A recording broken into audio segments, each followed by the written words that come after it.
विवादित बयानों के लिए अक्सर सुर्खियों में रहने वाले नागौर से आरएलपी सांसद हनुमान बेनीवाल का एक और विवादित बयान सामने आ गया है। 2 दिन पहले यानी कि 15 मई को जयपुर में दिए गए अपने बयान पर अब उनका खासा घमासान मचा हुआ है। आपको रिपोर्ट दिखाते हैं। बीजेपी ने बताया राजस्थान का अपमान। कांग्रेस की नसीहत, इतिहास पढ़कर खोलें जुबान। इतिहास बहाना, सियासत निशाना। राष्ट्रीय लोकतांत्रिक पार्टी के सुप्रीमो हनुमान बेनीवाल के एक बयान से करणी सेना में आक्रोश है।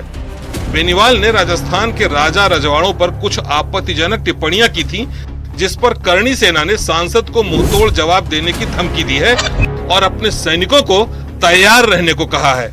हमारे पूर्वजों एवं छत्राणियों पर एक बार फिर अभद्र टिप्पणी की गई है और वो भी जननायक द्वारा। राजस्थान के सांसद हनुमान बेनीवाल द्वारा यह अभद्र टिप्पणी की गई है। शीघ्र ही घोषणा की जाएगी इसे मुंह तोड़ जवाब देने की। तैयार है सभी करणी सैनिक। बेनीवाल के बयान पर बीजेपी प्रदेश प्रभारी राधा मोहन दास अग्रवाल ने ट्वीट किया। उन्होंने लिखा कि महाराणा प्रताप, पृथ्वीराज चौहान और राणा सांगा जैसे हजारों हजार रणबांकुरों वाले राजस्थान का इससे बड़ा कोई अपमान नहीं हो सकता। कांग्रेस ने भी बेनीवाल के बयान पर आपत्ति जताई। राजस्थान कांग्रेस के दिग्गज नेता प्रताप सिंह खाचरियावास ने भी मामले पर मुखर होकर अपनी राय रखी। खाचरियावास ने नेताओं को जुबान खोलने से पहले इतिहास पढ़ने की नसीहत दी। राजस्थान के इतिहास के बारे में बोलने से पहले कांग्रेस, बीजेपी तमाम नेताओं को बचना चाहिए और हिस्ट्री पढ़नी चाहिए। मैं कह रहा हूं गरीब से गरीब आदमी सरेंडर नहीं करता राजस्थान का। आप राजा की बात कर रहे हो, यहाँ का इतिहास तो इतना स्पेशल रहा है कि यहाँ के राजाओं का तो दबदबा रहा है। चाहे वो महाराणा प्रताप रहे हो, चाहे राणा सांगा रहे हो, चाहे वो राजा मानसिंह रहे हो, चाहे महाराजा सूरजमल रहे हो, ये सब मिलकर इन्होंने जो अपने टाइम पे जो काम किया, इसलिए हमें बचना चाहिए। सरेंडर यहाँ के राजाओं ने कभी नहीं सीखा। अब वो बयान सुनिए जिस पर मचा बवाल थमने का नाम नहीं ले रहा। एक मीडिया हाउस से बात करते हुए नागौर के सांसद हनुमान बेनीवाल ने कहा था कि राजस्थान के इतिहास में ज्यादा लड़ाइयां नहीं लड़ी गईं। उन्होंने कहा कि लड़ने वालों में 1-2 लोगों का ही नाम होगा। उन्होंने महाराजा सूरजमल और 1-2 लोगों को छोड़कर किसी और के लड़ाई लड़ने की बात से इनकार किया। राजस्थान के इतिहास में लड़ाइयाँ लड़ी नहीं लोगों ने। 1-2 लोगों का कोई नाम होगा, मुझे नहीं लगता कोई लड़ाई लड़ी है राजस्थान के लोगों ने। महाराज सूरजमल को छोड़ दें, ये 1-2 लोगों को छोड़ दें तो लड़ाई नहीं लड़ी। यहाँ सेटलमेंट हुए, एडजस्टमेंट हुए। शादी करने 70 किलोमीटर जब सेना आती थी ना मुगलों की, तो 70 किलोमीटर पहले चले जाते थे। बोले यहाँ मत आना, बेटी लेके वहीं आ रहे हैं, वहीं रुक जाओ, बच्ची देने आ रहे हैं, दे देते थे। संबंध स्थापित किए, राज के मजे लिए। बहुत से किस्से राजस्थान के याद नहीं, क्या आप पढ़ो ना हिस्ट्री, आप भी तो पढ़ रहे हो। हनुमान बेनीवाल की छवि जमीन से जुड़े नेता की रही है। वो जनता के मुद्दों को जोर शोर से उठाते रहे हैं, जनता के हित की लड़ाई लड़ते रहे हैं। ऐसे में सवाल उठ रहे हैं कि सियासी समर में मिल रही हार ने तो बेनीवाल को जाति विशेष पर प्रहार के लिए नहीं उकसाया। अगर ऐसा है तब भी राजनीतिक उद्देश्यों के लिए इतिहास का उपयोग कहां तक जायज ठहराया जा सकता है। Bureau report, news 18 Rajasthan.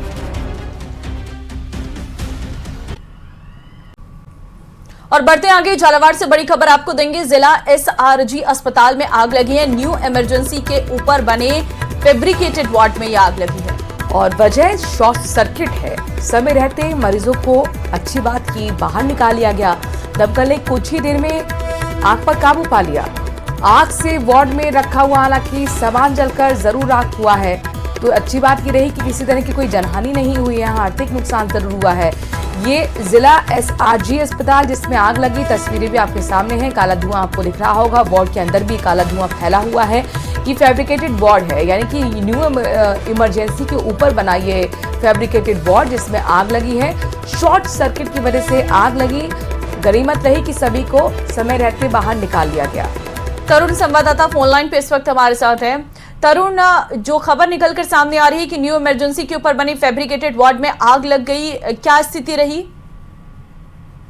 जी बिल्कुल, झालावाड़ जिला एसआरजी अस्पताल के जो न्यू फैब्रिकेटेड वार्ड है, जो कि जो शहर के जो अस्पताल की न्यू इमरजेंसी के ऊपर बनाया गया था, उसमें शॉर्ट सर्किट से तड़के आग लगी थी। और इस आग में जो फैब्रिकेटेड वार्ड जो है उसमें कुछ खासी नुकसान भी हुआ है। आग लगने का जैसे ही भनक लगी उसके बाद तुरंत जो नर्सिंग कर्मी और गार्ड थे उन्होंने जो मरीजों को तुरंत बाहर निकाल लिया सभी मरीजों को दूसरी जगह शिफ्ट कर दिया गया था। लेकिन चूंकि ये फैब्रिकेटेड वार्ड था, इसलिए इसमें आग ने कुछ सामान भी वहां पर काफी कुछ जल गए थे। इसके बाद सूचना के बाद वहां पर दमकल की गाड़ी मौके पर पहुंची और आग पर काबू पाया गया। शुक्रिया तरुण, तमाम जानकारी हम तक पहुंचाने के लिए।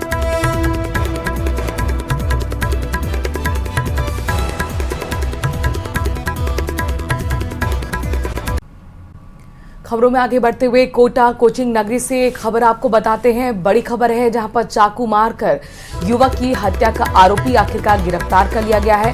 आरोपी अतीक और उसके साथी को टोंक जिले से गिरफ्तार किया गया है। कल अतीक ने संदीप शर्मा को उतारा था मौत के घाट। वारदात के बाद हो गया था कनवास में तनाव। देर रात चलाया था अतीक के घर और अवैध कब्जों पर बुलडोजर। कनवास थाना पुलिस मामले की जांच में जुटी हुई है। तो देखिए, कल अतीक ने संदीप शर्मा को मौत के घाट उतार दिया था। वारदात के बाद कनवास में पूरी तरीके से तनाव का माहौल था। हिमांशु संवाददाता फोन लाइन पे इस वक्त हमारे साथ है। हिमांशु, बड़ी कार्रवाई यहां पर देखने को मिली है पुलिस के द्वारा। देखिए, निश्चित तौर पर इस पूरे घटनाक्रम के बाद जिस तरह के हालात बने थे और पुलिस के ऊपर जिस तरह का प्रेशर था, जिस तरह से पुलिस ने अपने पूरे नेटवर्क को एक्टिव किया था, जिस तरह से पूरे इलाके अलग अलग इलाकों में नाकेबंदी की गई थी, उन सबके साथ जो आरोपी अतीक और उसके जो साथी हैं उनकी पूरी जो जन्म कुंडली है उसको लेकर के उसके जो नजदीकी हैं उन सबको राउंड अप किया गया था और पूरा एक नेटवर्क सक्रिय करके आखिरकार महज कुछ घंटों के अंदर ही आरोपी अतीक और उसके साथी को टोंक से गिरफ्तार किया गया है। कल ही का ये पूरा की पूरा वाकया है, घटनाक्रम है जब जरा सी कहासुनी पर संदीप शर्मा को चाकू से गोद करके मौत के घाट उतार दिया था। और इस वारदात के बाद में कनवास कस्बे में एक बड़ा तनाव जो है वो देखने को मिला था। दरा और सांगोद मार्ग जो है, हाईवे जो है, उसे ग्रामीणों ने, गुस्साई भीड़ ने जाम कर दिया, सड़क पर टायर जला दिए, जो आरोपी की दुकान है उसे आग लगा दिया, उसके जो परिजन हैं उनकी घर को आग लगा दी और ऐसे में ये तनाव जो है वो बढ़ता चला गया। जिसके बाद इस पूरे मामले में ऊर्जा मंत्री हीरालाल नागर ने कमान संभाली। कोटा से तमाम जो उच्च अधिकारी हैं, चाहे संभागीय आयुक्त की बात कर लें, कोटा रेंज आईजी की बात कर लें, कोटा जिला कलेक्टर, ग्रामीण एसपी, सभी घटनास्थल पर पहुंचे, मौके पर पहुंचे और ठीक है, बहुत धन्यवाद आपका हिमांशु तमाम जानकारी देने के लिए। और चलिए आगे बढ़ते हैं। जयपुर से बड़ी खबर आपको देंगे जहां पर प्रधानाध्यापक अर्थशास्त्र की परीक्षा 2022 परीक्षा से पहले पेपर हासिल कर नकल करने वाली प्रधानाध्यापक गिरफ्तार। एसओजी ने आरोपी कविता लखेरा को आखिरकार गिरफ्तार कर लिया है। सांगानेर में माल की ढाड़ी की रहने वाली है कविता लखेरा। ब्यावर में जालिया स्थित उच्च माध्यमिक विद्यालय में प्रिंसिपल है। कविता ने अपने भाई दीपक लश्कार के मार्फत हासिल किया था परीक्षा से पहले पेपर। नकल माफिया से 25 लाख रुपए सौदा ये किया गया इतने रुपए का और इस तरह की जानकारी सामने आई है। कविता लखेरा ने परीक्षा से एक दिन पहले सॉल्व किया था पेपर। कविता ने मेरिट लिस्ट में 20वीं रैंक हासिल कर ये नौकरी पाई थी।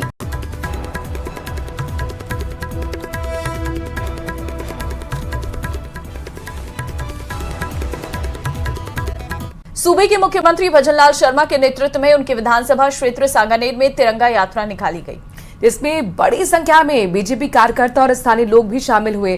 तिरंगा यात्रा देशभक्ति के रंग में रंगी नजर आई। मुख्यमंत्री शर्मा ने हाथ में तिरंगा लेकर यात्रा का नेतृत्व किया।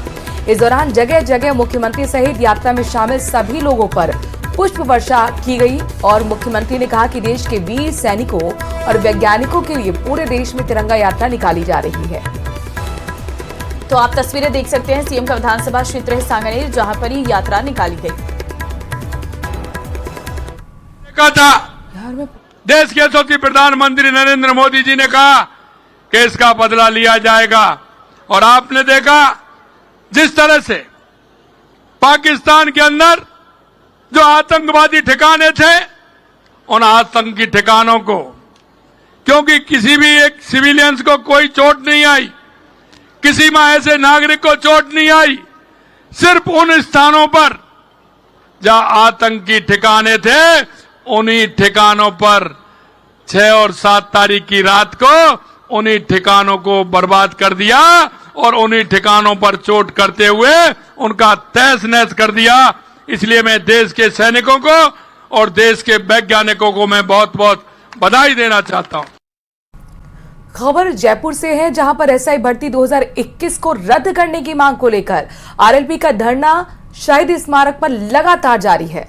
सांसद हनुमान बेनीवाल ने जेटीए 2025 परीक्षा पर भी सवाल उठाए हैं। बेनीवाल ने कहा है कि सरकार ओएमआर शीट में चीटिंग का नया मॉडल लाई है। बेनीवाल का आरोप है कि ओएमआर में ना शिक्षक ना छात्र के सिग्नेचर हैं।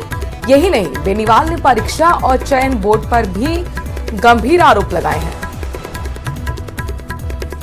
तो देखिए, इस वक्त ये बड़ी खबर है। एसआई भर्ती 2021 को रद्द करने की मांग को लेकर हनुमान बेनीवाल का शहीद स्मारक पर लगातार धरना जारी है और इस बीच परीक्षा और चयन बोर्ड पर भी गंभीर आरोप लगाते हुए नजर आ रहे हैं। साथ ही जेटीए 2025 परीक्षा पर भी सांसद हनुमान बेनीवाल ने सवाल उठाए हैं। कहा है कि सरकार ओएमआर शीट में चीटिंग का नया मॉडल लाई है और बेनीवाल का आरोप है कि ओएमआर में न शिक्षक न छात्र के हस्ताक्षर यानी साइन है और बेनीवाल ने परीक्षा और चयन बोर्ड पर गंभीर आरोप भी लगाए हैं। हनुमान बेनीवाल इन दिनों लगातार आरपीएससी के खिलाफ मुखर होकर अपनी आवाज को बुलंद कर रहे हैं और साफ तौर पर उन्होंने आंदोलन की चेतावनी तक दी है। इस बीच उनका धरना भी चल रहा है। उनकी सीधे सीधे मांग आरपीएससी को भंग करना चाहिए। इस बीच एक और ब्रेकिंग न्यूज है। मुख्यमंत्री भजनलाल शर्मा से जुड़ी हुई बड़ी खबर आपको बताते हैं। अलवर से दरअसल ये ब्रेकिंग न्यूज है। मुख्यमंत्री आज अलवर के दौरे पर रहने वाले हैं। सुबह 11 बजे का समय रहेगा जब हेलीकॉप्टर से अलवर पहुंचेंगे। मोती डूंगरी पार्क में मूर्ति का अनावरण करेंगे। वीर शिरोमणि महाराणा प्रताप की मूर्ति का अनावरण करेंगे। 11:30 बजे तिरंगा रैली में होंगे शामिल। 12 बजे सरस डेयरी में किसान और दुग्ध उत्पादक विशाल सम्मेलन को संबोधित करेंगे।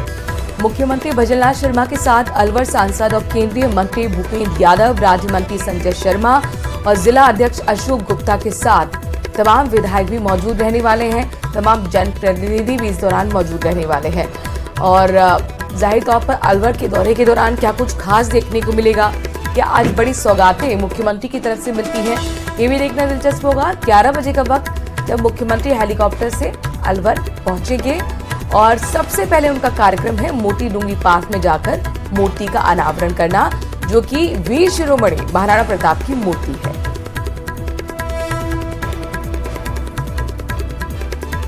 हाल ही में आपने महाराणा प्रताप पर कई तरह की सियासत भी देखी देश भर में और आज महाराणा प्रताप की मूर्ति का अनावरण अलवर में मुख्यमंत्री करने जा रहे हैं, जहां पर तमाम विधायकों के साथ उनकी मुलाकात का कार्यक्रम भी रहेगा।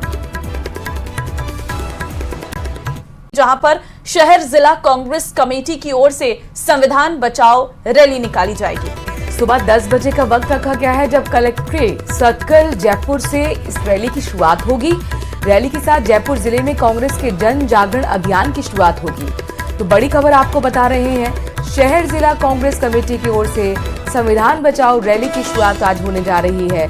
सुबह 10 बजे कलेक्ट्रेट सर्कल जयपुर पर इस रैली की शुरुआत होगी, जिसमें तमाम कांग्रेस के बड़े नेता भी मौजूद रहने वाले हैं और रैली के साथ जयपुर जिले में कांग्रेस के जन जागरण अभियान की भी आज से ही शुरुआत हो रही है। दरअसल संविधान बचाओ यात्रा के जरिए ये कोशिश कांग्रेस की संदेश देने की कि संविधान खतरे में है, संविधान पर हमला हो रहा है, लिहाजा संविधान बचाने के लिए सबको एकजुट होना चाहिए और ऐसे में पूरे जयपुर में इस रैली का आयोजन किया गया है। तो सुबह 10 बजे कलेक्ट्रेट सर्कल जयपुर से ये रैली शुरू होगी। जयपुर जिले में कांग्रेस के जन जागरण अभियान की भी आज से शुरुआत होने जा रही है।